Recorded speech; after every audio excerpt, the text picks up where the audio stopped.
झारखंड के स्टूडेंट और राज्य सरकार के बीच तीसरे दौर की बातचीत चला, मगर तीसरे दौर की बातचीत में भी कोई भी निष्कर्ष नहीं निकल पाया। झारखंड की हेमंत सोरेन सरकार दावा कर रहे हैं कि हमने छात्रों की 98% मांगों को पूरा कर दिया, मगर छात्रों की 2% मांगों की अधूरा छोड़ दिए, जिसके वजह से छात्र 10 अगस्त को दिन झारखंड की विधानसभा का घेराव करने पर मजबूर हो गए। इसमें छात्रों का पहला मांग ये था कि 19 अप्रैल को आयोजित 14वीं जेपीएससी प्रारंभिक परीक्षा को रद्द किया जाए।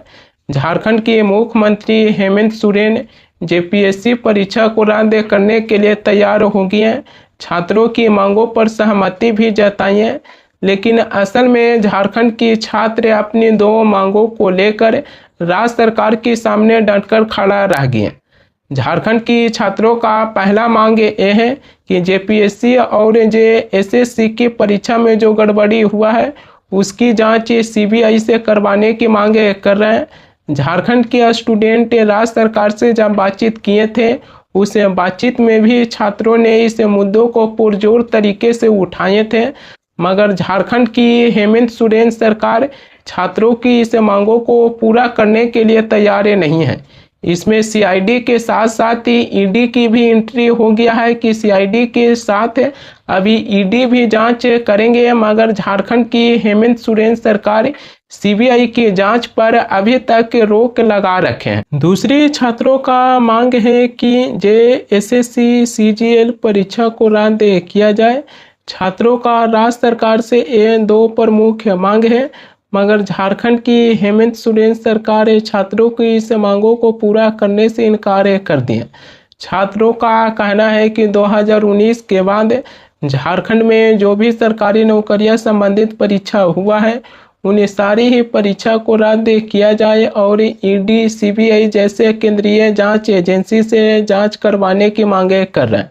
मगर अब बड़ा सवाल खड़ी होता है झारखंड के मुख्यमंत्री हेमंत सोरेन पर कि एग्जाम में गड़बड़ी होने के बाद छात्रों की मांग पर ईडी की एंट्री दे दिए हैं कि ईडी जांच करेंगे, मगर हेमंत सोरेन सरकार सीबीआई की जांच पर रोक के क्यों लगाए हुए हैं? क्या हेमंत सोरेन को इस बातों का डर है कि अगर एग्जाम में गड़बड़ी होने के बाद सीबीआई जांच करेंगे तो हमारी खामियां का भी उजागर करेंगे, और कहीं इसी वजह से तो हेमंत सोरेन सरकार सीबीआई की जांच पर तो रोक नहीं लगाए हुए हैं। खैर, छात्र झारखंड के मुख्यमंत्री हेमंत सोरेन सरकार पर ऐसे सवाल खड़े कर रहे हैं। झारखंड विधानसभा तक के छात्र ना पहुंच पाए, इसके लिए झारखंड पुलिस पुराने विधानसभा से लेकर नए विधानसभा तक के रास्ता में कई ऐसे बैरिकेडिंग लगाए, मगर छात्र पुलिस की बैरिकेडिंग को तोड़ते हुए विधानसभा की ओर अपने कदम बढ़ाए।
छात्रों ने पुलिस की 4 बैरिकेडिंग को तोड़ दिए।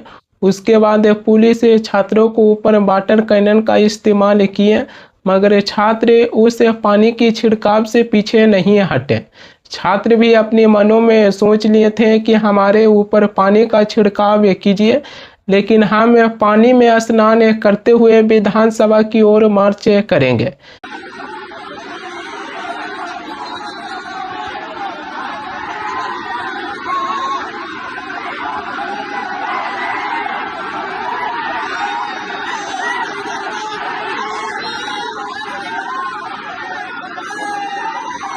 झारखंड की विधानसभा की 150 मीटर के दायरे में बीएनएस की धारा 163 लागू कर दिया गया था। ये धारा वैसा ही दिखाई देता है जब जंतर मंतर से कॉकरोच जनता पार्टी से जुड़ी लोग संसद की ओर मार्च करने वाले थे, तब दिल्ली पुलिस बीएनएस की धारा 163 लागू कर दिए थे। उसी प्रकार झारखंड विधानसभा की 150 मीटर के दायरे में पुलिस के द्वारा बीएनएस की धारा 163 लागू कर दिए थे ताकि छात्र विधानसभा की ओर न पहुंच पाए। उन्हें रोकने के लिए बीएनएस की धारा 163 लागू कर दिए थे। दिल्ली में तो छात्रों की आंदोलन को देखते हुए सरकार आसपास के इलाके में इंटरनेट भी बंद कर दिए थे, मगर झारखंड में छात्रों की विधानसभा की मार्च को देखते हुए अभी तो कोई ऐसा जानकारी निकलकर सामने नहीं आया है कि सरकार इंटरनेट को बंद किए हैं। देश की राजधानी दिल्ली में छात्रों के साथ जौन बड़ी वार्ता देखने के लिए मिला है, उसी प्रकार की बड़ी वार्ता झारखंड की राजधानी रांची में भी देखने के लिए मिला है। हजारों प्रदर्शनकारी नए विधानसभा परिसर की ओर पहुंच गए थे। झारखंड पुलिस छात्रों को रोकने के लिए रास्ते में बैरिकेडिंग किए, छात्रों को ऊपर वाटर कैनन का इस्तेमाल किए, यहाँ तक कि छात्रों को ऊपर लाठी चार्ज भी किया गया और छात्रों को ऊपर आंसू गैस की गोला भी दागा गया है। ऐसे में अब ये पूछने वाली सवाल ये आ जाता है कि बीजेपी की सरकार और विपक्ष की सरकार में युवाओं की आंदोलन को लेकर अभी क्या महत्व रह गया है। दिल्ली में तो राज्य सरकार से लेकर केंद्र सरकार बीजेपी की है। दिल्ली में भी छात्रों के साथ बड़ी वार्ता दिखाया गया।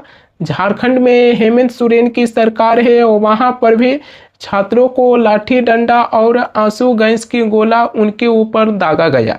ऐसे में अब छात्रों का आंदोलन या अगर छात्र अपनी मांगों को लेकर सड़क पर उतरते हैं तो विपक्ष और बीजेपी की सरकार में अब अंतर क्या रह गया है। जिस प्रकार केंद्र सरकार छात्रों को ऊपर बड़ी वार्ता दिखाए, उसी प्रकार तो अब विपक्ष की सहयोगी दल की सरकार भी झारखंड में वो वैसा ही नीति अपनाए कि छात्रों को ऊपर लाठीचार्ज किए और उसके बाद आंसू गैस की गोला दागना शुरू कर दिए थे। छात्रों पर आंसू गैस की गोला दागने के बाद हेमंत सोरेन की सरकार में जेपीएससी की पूर्व चेयरमैन एल ख्यांगते को सीआईडी गिरफ्तार कर लिए। परीक्षा में गड़बड़ियों को लेकर सीआईडी अब तक 20 लोगों को गिरफ्तार कर चुके हैं, मगर यह नीति तब अपनाया गया जब छात्र लाठी डंडा से मार खाते हुए विधानसभा के बेहद करीबी पहुंच गए। तब जाकर सीआईडी जेपीएससी की पूर्व चेयरमैन एल ख्यांगते को गिरफ्तार किए हैं। झारखंड की छात्रों के आंदोलन की समर्थन में भूख हड़ताल करने वाले देवेंद्र नाथ महतो आज अभिजीत दीपको को भी पीछे छोड़ दिए हैं।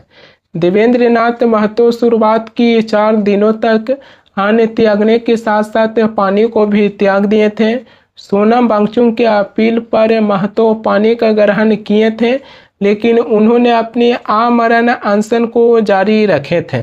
विधानसभा मार्च के दौरान भी देवेंद्र नाथ महतो भूखे पेट शिबू सोरेन की तस्वीरें लेकर एम्बुलेंस से विधानसभा का मार्च किए।